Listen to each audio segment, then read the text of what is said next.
Bienvenidos and welcome back to Puro Pinche Gol, the place where we discuss all things USMNT y la selección mexicana. My name is Adrian. I'm joined once again by my co-host and Tocayo after watching that USA-Canada final. Adrian, man, how are you, bro? Hey, dude, I'm doing all right. It was definitely a better match than the Mexico against Panama.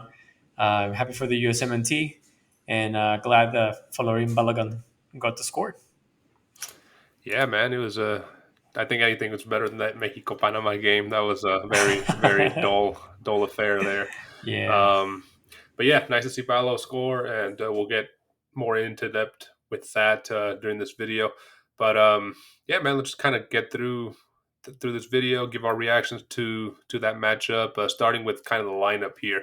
BJ Callahan kept the same lineup, the same formation. Sorry, not the same lineup, same formation, a 4-2-3-1. Whereas in the Mexico game, he had Robinson and Richards as center backs. Here, he had Richards and Zimmerman starting. Obviously, Sergino Dest was out due to the red card, so he was replaced by Scally. In the midfield, Musa was partnered alongside Brandon Aronson because of McKennie's obvious red card last match. And the front four remained the same with Tim Weah, Gio Reina, Pulisic, and Balogun. So it looks like this is a formation that Triple G, BJ Callahan, Anthony Hudson, all pretty much have kind of settled into, and it's a formation that's appears to be working, man. 3-0 whooping of Mexico and now 2-0 whooping of Canada.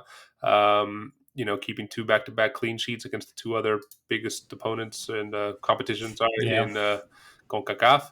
So that leads me into the first talking point here. I think Chris Richards, man, played great. Not only did he get his first goal for the USMNT, which happened to be in the final, he's only 23 years old, plays for Crystal Palace, and he was making some great tackles, some great clearances, some great saves there. He kept the dangerous duo of David and Davies at bay for sure. How did you see him playing back there? Do you think he could be a potential starter with Tim Ream? Yeah, definitely. I was quite surprised to see him starting when against Mexico, and then I wasn't so surprised to see him now with Canada. I think with Mexico he had a stellar performance, and today he just made a big statement for Triple G that he needs to be taken in consideration or in contention to be the starting CB alongside um, either I don't know if it's going to be Team Rim or Zimmerman or whoever it is, but I think this goes to prove that he needs to be on that pair of center backs that the USMNT is going to have for the future. So I was really surprised, very pleased to see him. I knew that he's on the Premier League, but I really wasn't expecting that much from him. But it was a really nice. Uh, it was just really good to see have this kind of surprise, Yeah, right? a good surprise for sure because he missed the Mhm. World Cup obviously due to injury and missed a lot of the season in the Yeah. EPL due to injury. So as he was working his way back into the Crystal Palace roster, there was a lot of times when he was riding the bench for sure. So it was one of those Mhm. players that had a complicated, one of the many players in the USMNT that had a complicated season in Europe. But man, it looks like he's back to being his best, and he can only go up from there. I mean, he's 23. That's crazy young for a center back. So Yeah. we'll see how he continues to develop. You brought up a good point. Putting his name in contention to Triple G.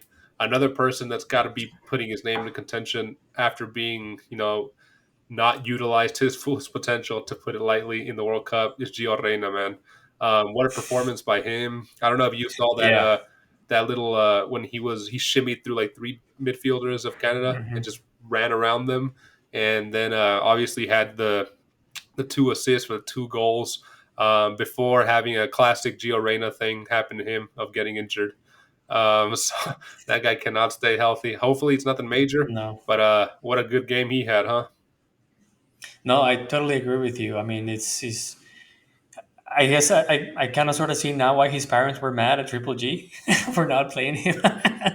um, but no, man, he was great today. He showed why he's considered to be the player with the highest ceiling right now on the team. Uh, I think it isn't a surprise that he's this good with the ball and then shedding off opponents when he's moving forward. His ability to see and make key passes, those two assists, really goes to prove that he's the attack or the offensive motor that the USMNT is looking for when it comes to that last third of the pitch when you need someone to have that clarity of vision and understand the movements of his teammates. I think he's the guy that brings that specific talent to the USMNT. Yeah, man. He was great. I think the whole front four are starting to really gel well together. Hmm. Balogun, Tim Weah, who's constantly surprising me. He was misplayed. Sorry, at Lille a lot this season, being played as a right back, Left back. but left back, yeah. But now he's been playing in his attacking forward or attacking position for the USMNT, and you can see he's dangerous, man. He's so quick. It's crazy to just see these guys playing together, man. Because this is the first time the USMNT has had something like this, a pool of under 25-year olds just Yeah. hitting their prime or starting to hit their prime, and or not even at their prime yet, and just it bodes well for the future for sure. Somebody else Hmm. that I kind of want to focus on here is another defender, Joe Scally. Somebody that had to come in for Serginho Dest. I think it went well for the red card was probably a blessing in disguise. Yes. Last time USA played Canada, Davies destroyed Serginho Dest down that flank. Hmm. We know Serginho Dest is better than Joe Scally going forward, but I think Joe Scally is a better defender. And I think he had his number this whole match, man. I mean, he had him covered, he had him marked. He wouldn't let uh, quote unquote the best CONCACAF player do anything for the first Yeah. 70 minutes. It wasn't really Hmm. until the end, the last 10 minutes, when Canada was making a couple attempts at going forward, but it was never anything real clear. So Joe Scally really did well marking alphonsodavies, and just goes to show, we mentioned it a lot on this channel, the depth the USMNT have, right? Hmm. Every time somebody goes out with an injury, a red card, or something has to happen, there's always somebody that's equally as good or almost just as good to take their spot. Um, what can you tell me about Balogun, man? Did you like him today? Dude, I mean, Balogun, I really hope that people weren't expecting him to be, scoring goals left and right on his debut with the USMNT. Fortunately for him, his debut has been successful. I guess, unfortunately, for the lack of the word, was with maybe the toughest opposition that is in CONCACAF, right, which is Mexico and Canada. Um, but I think on both matches he was up to the challenge. Against Mexico, he was a workhorse. He was essentially just grabbing opposition defenders and opening spaces. On this match, that move that he made on the back of the Canadian defense line and that ball that Gio Reina put through him, that's a classic Balogun play. Comes from behind of the defenders, cross them through the box, and then just get a straightforward shot. Great goal. I think he also had a very good performance today. He was very participative on the front. While he might not be the tallest one out there, he's definitely one of the fastest and well, not necessarily the fastest, but he's a fastest striker and he has very good control. And it's also a constant reminder for the other team defense that they need to be playing or at least following him because they know that on a quick snap he can score.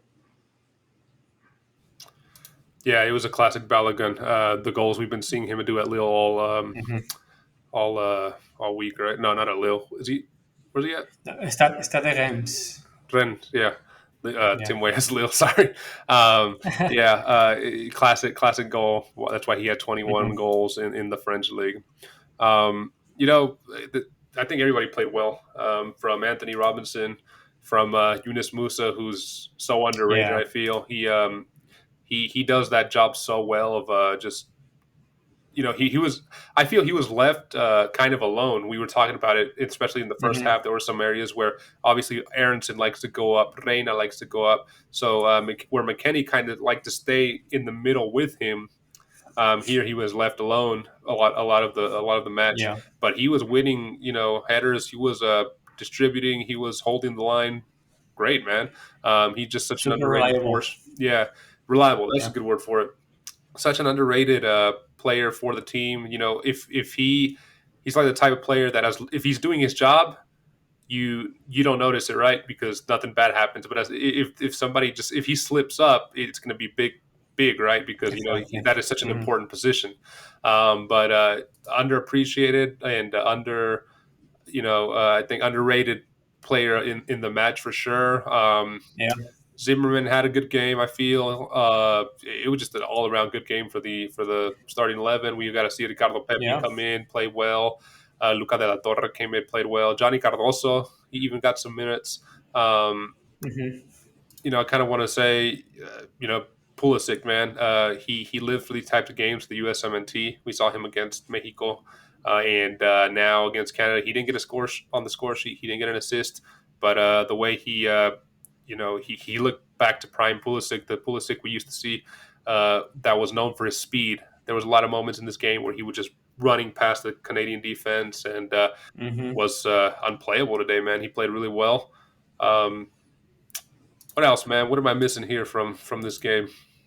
I mean, it was pretty much a field day for the USMNT, dude. I mean, I think I know that if you look at the statistics, Canada had the most possession of the ball, but who cares? I think on at least on the last few years, a lot of national teams have shown that you don't really need to have possession to win any matches, and I think the USMNT doesn't really care about holding possession, at least not in this last two matches or in recent history after the World Cup. I think it's very important to mention that uh, beyond the amount of talent the USMNT has, it's also a matter of consistency and uniformity, right? So I know that we kind of sort of blast Triple G and Tonya Hudson and BJ Callahan for essentially using the same formation, same kind of players every now and then. But I think this is a good proof that consistency and the continuation of a specific project, understanding the strengths of your players and how to distribute them among the pitch will pave forward. Granted, this is CONCACAF, this is Mexico and Canada. We have yet to see it against other bigger teams outside of CONCACAF, which you can make the argument that that hasn't been or that hasn't boded well for the USMNT in the last recent years. But I think it's in addition to the players doing their job, I think the coaching team is doing an outstanding work on understanding the rivals, understanding what are the I guess the preferred positions of each player. How can they multitask them to benefit the team? So I think all around has been a very successful Nation League for the USMNT, and I really look forward to see what's going to happen. I mean, I know that Triple G is coming up again. I am neutral on that specific position, but we'll see if he can keep up with this good streak of matches. Yeah, thank you, BJ Callahan, for back to back What a getting us. mastermind, dude. What a mastermind! The USA has now become back to back Nations League champions. Mhm. They're on a three win continental trophy win streak. Nations League, Gold Cup, Nations League. Could possibly extend that to four. It's going to be different though for the Mhm. Gold Cup because the squad is going to be a lot different than it was for this Nations League. Yeah. While Mexico is going to maybe bring their A/B team, this one USA is probably going to bring their B, maybe one or two A team and a couple C team players here. Canada, I know they were. I don't think they've released their roster yet. They were kind of depending on what was going to happen here. I think if they were to win the Nations League, they were probably going to take a B team in the Gold Cup, but now they might end up taking their whole A squad to try to win that tournament. Um, but yeah, it's definitely something we're going to be covering here in great detail. Puro Pinche Gol, the Gold Cup. It's Hmm. going to be starting this week.